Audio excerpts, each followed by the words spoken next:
What's up, Lego builders, and welcome back to Coconut Brick Studios for week 8 of building Cato Neimoidia. This week is going to be a great week for the visual aspect of Cato Neimoidia because I'm finally going to be starting to really work on the city area and kind of show you guys my vision for that. I'll also be doing some rock work, there'll be some halls, and I'm going to be doing a little time lapse of some decaling stuff just because, you know, decaling my 442nd troops are still related to Cato Neimoidia, even if it's not directly building. All in all, should be a good week. Got a lot of stuff. Time to start building. I'm starting out this week by building the rear wall of the second cliff face.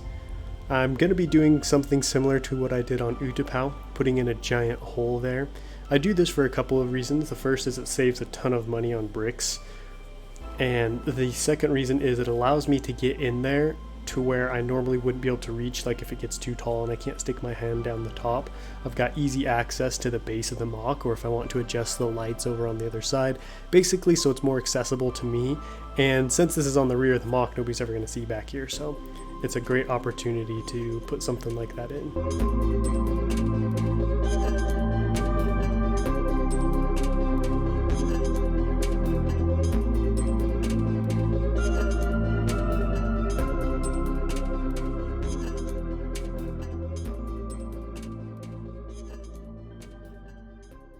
It's haul time once again.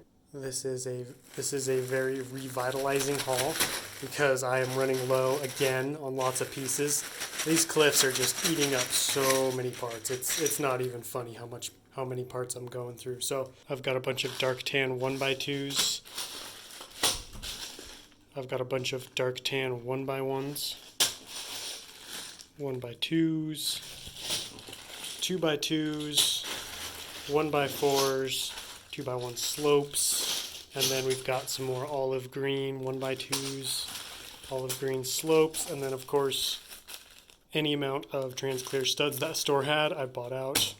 Just some random filler brick. This isn't very much, but this was like the largest amount they had in a certain color for a good price, and I think it was like 42 bricks. Now the dark bluish gray is for those large platforms, those large chunks that I was talking about, or slabs that are going to go on either side of the cliff, and they are also going to be used in my upcoming MOC project. So that means, spoiler alert, there's going to be a lot of dark bluish gray colors on the MOC. I'm very excited to get started on that. It's crazy how much dark tan I'm buying once again. I honestly thought I would be able to last longer than this because of my Utapau stores, but just building two large cliffs, just my 1x2 and my 1x brick just couldn't handle the magnitude of this MOC. So I've had to order in a bunch more, which is unfortunate, but you know, that's the name of the game with large MOCs. I have been doing some work on the cliffs as well. You can see over here in the back that from that time lapse I got this big old hole put in the back. This is going to be really nice. It's really spacious. I can basically get in anywhere I need to and fix stuff or change stuff. There is one big problem with it though. It's an obvious problem. This is bound to happen, but it's super wiggly just because it's such a tall wall of just 2x, so it's not very strong. And this is a problem because I was planning on running some supports from this wall to this back wall to keep this area steady and make sure, you know, to help it not cave in with the weight of that city in the middle. So, you know, what I'm probably going to have to do is build some rods out of 2x4 brick like I did with Utapau, run them to the back of the wall like that, basically tying these in together so they can't move, and then, you know, running some more supports in right here specifically to help with the weight of that city. Last thing I want to update you on before I end is this middle section. So what I'm doing right now is trying to get it all leveled off and get one long strip that's on the same plane, meaning, you know, I don't have these little sections jutting out in front because this dark bluish gray wall is going to need a solid line to run across, right? I can't have it jump out right here, then jump back down, then jump out right here again. So I put slopes on these two sections to effectively end those right there. And then I've got this one long strip all the way from here, all the way to down here. And I think that should be long enough. I'm trying to match it in the same general area over here on this side. So I've got from right here all the way to over here. And then what I'm going to be doing with this little section in the front is the same as that other section. I'll be putting some cheese slopes, other smaller slopes on there, basically just, making it look like it just runs into the wall behind it, effectively getting rid of that front section and leaving me with a big patch right here to put in that dark bluish gray plate, that dark bluish gray wall. So that'll sit right here, and then it'll go across, and then you'll have another one mirroring it across over there. So I'm going to get to work on that, kind of figuring out where the city's going to be, how high up it is, and getting those ready for that dark bluish gray wall. So when I have more to update you guys with, I'll check back in. So here's what I got decaled in my last session. 2 realistic 4/42 grunts and then 1 plain phase 2 grunt. I do need to carve the hips still. I am going to be carving some hips too in the time lapse, just to kind of show you guys, my process and how I go about doing it. I'm getting a lot better at carving hips too. My first ones were really bad. You have to be really conscientious of what speed you're using if you're using an electric nail filer, because obviously, the highest speed is going to carve the hips the fastest. But if you have any kind of mishap with your hand, or you move it in the wrong way, you're going to pretty severely mess up your hips. You're going to, carve too deep. You're going to carve the back off, or you're going to carve the little part of the little section that sticks out that the leg connects on. So now that I've kind of found like my sweet spot for the speed of the electric nail filer, things go a lot smoother. It does take me a little bit longer, but the finished product looks much better.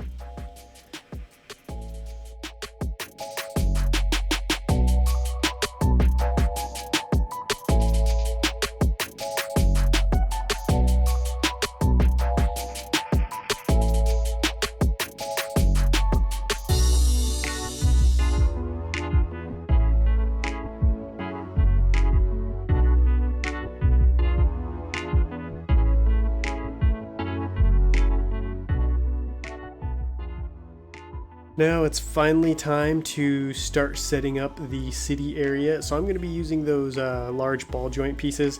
I feel like ever since the Acclimator, I've just fallen in love with the ball joint technique. It is such a versatile technique. You get so much mobility, so much strength. So many Lego builds are so rigid because bricks have to be connected to bricks.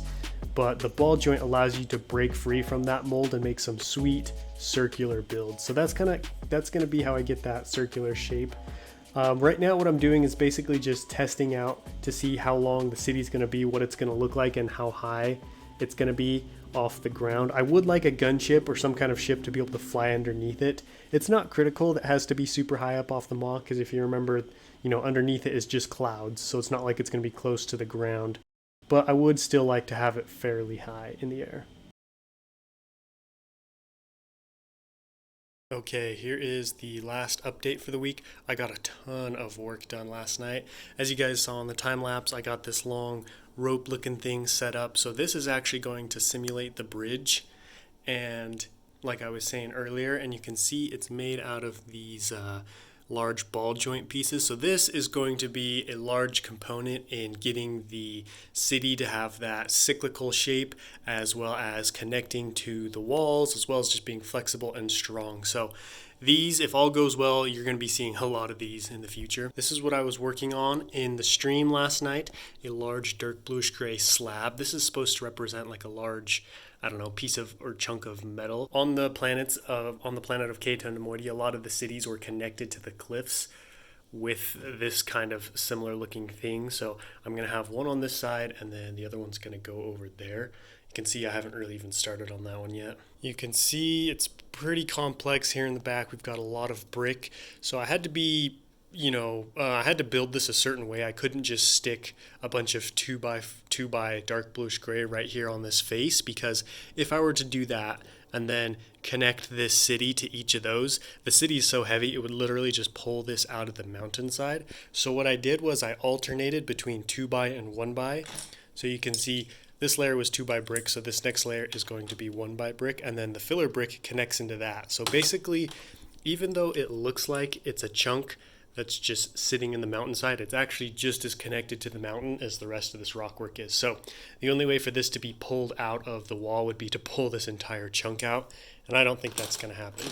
These 3 rods behind it are going to come out here and connect to the back wall. This is going to add even more strength and stability. That way, when the weight of the city pulls on this front, it'll be connected and displaced throughout the rest of the MOC. I did also get those 3 clone troopers put together that I decaled. They turned out pretty good. I'm really loving this new matte sealant.